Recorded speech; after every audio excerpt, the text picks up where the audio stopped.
Kako potekajo fizične priprave ekipe?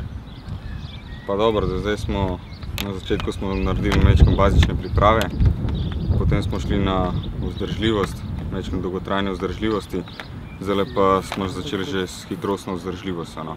Pa v bistvu zraven se pa delajo še vaje za moč, pa na splošno non-stop se dela ta stabilizacija, se pravi stabilizacija trupa, pa naprej.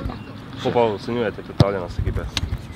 Pa v bistvu zdaj se po enih 2 tednih malo več se že vidi, da dosti lažje tečejo, pa tudi malo več vzdržljivosti so pokazali tudi pri teh vajah za moč. Na začetku je bilo malo več muskel fibra, zdaj pa že dosti lažje. Zdaj počasi bomo šli tudi na hitrost pa to, tako da bo, mislim, da ne bo problema.